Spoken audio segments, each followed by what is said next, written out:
Assalamualaikum warahmatullahi wabarakatuh. Salam Om Swastiastu, Namo Buddhaya, salam kebajikan, salam sejahtera bagi kita semua. Perkenalkan, nama saya Marsan Nabil Muhammad dengan NPM 201296. Di sini saya akan mempresentasikan terkait tugas yang diberikan oleh dosen mata kuliah Hukum Pidana Internasional dengan judul Asas-asas Hukum Pidana. Mungkin yang pertama dapat dilihat bahwa dalam beberapa asas yang terkandung dalam ketentuan buku 1 KUHP ini sebagai yang harus diperhatikan menyangkut penerapan hukum pidana. Asas-asas pemberlakuan hukum pidananya antara lain yang pertama, asas legalitas. Asas legalitas adalah asas yang menyatakan bahwa tidak ada perbuatan yang dapat dipidana kecuali atas kekuatan aturan pidana dalam perundang-undangan yang telah ada sebelum perbuatan dilakukan. Asas legalitas ini berdasarkan pada adagium nullum delictum nulla poena sine praevilia legea poenale. Asas ini tampak dalam ketentuan pasal 1 ayat 1 KUHP yang menyebutkan juga bahwa suatu peristiwa dipidana ataupun suatu peristiwa pidana ataupun perbuatan pidana tidak dapat dikenai hukuman selain atas perbuatan ataupun kekuatan peraturan perundang-undangan pidana yang sudah ada sebelum peristiwa pidana atau perbuatan pidana. Asas ini mempunyai dua makna, yaitu asas untuk kepastian hukum. Undang-undang hanya berlaku untuk ke depan dan tidak berlaku surut. Untuk kepastian hukum, sumber hukum pidana tidak lain dari undang-undang pengecualian terhadap pasal 1 ayat 1. Ini dalam pasal 1 ayat 2 yang berbunyi, jika terjadi perubahan dalam peraturan hukum sesudah waktu dilakukan perbuatan itu, maka dipakailah ketentuan yang lebih meringankan bagi tersangka.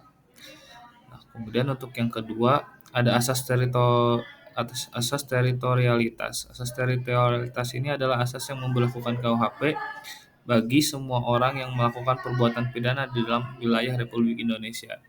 Asas ini ada di dalam ketentuan pasal 2 KUHP. Terus kemudian yang ketiga ada asas nasional aktif. Asas nasional aktif ini merupakan asas yang memberlakukan KUHP terhadap orang-orang Indonesia yang melakukan perbuatan pidana di luar wilayah Republik Indonesia. Asas ini pun ada dalam ketentuan di dalam pasal KUHP.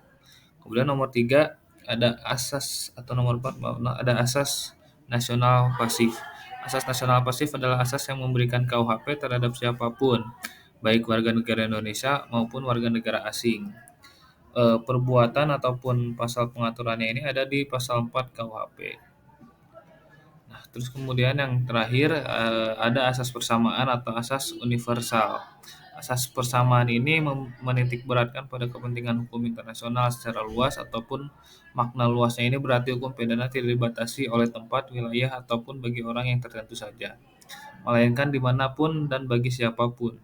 Kehadiran asas universal dalam Undang-Undang Nomor 1 Tahun 2023 dapat ditemukan dalam Pasal 6 Undang-Undang Nomor 1 Tahun 2023 yang menerangkan bahwa ketentuan pidana dalam undang-undang berlaku bagi setiap orang yang berada di luar wilayah negara Kesatuan Republik Indonesia yang melakukan tindak pidana menurut kaum internasional yang telah ditetapkan sebagai tindak pidana dalam undang-undang. Lalu ada juga di pasal 7 Undang-Undang Nomor 1 Tahun 2023 yang menerangkan bahwa ketentuan pidana dalam undang-undang berlaku bagi setiap orang yang melakukan tindak pidana di luar wilayah Kesatuan Negara Republik Indonesia yang penuntutannya diambil alih oleh pemerintah Indonesia atas dasar suatu perjanjian internasional. Nah, mungkin terkait asas-asas yang ada di hukum pidana kurang lebih ada 5 dengan tadi yang sudah saya paparkan. Untuk pemaparannya mungkin sekian. Terima kasih.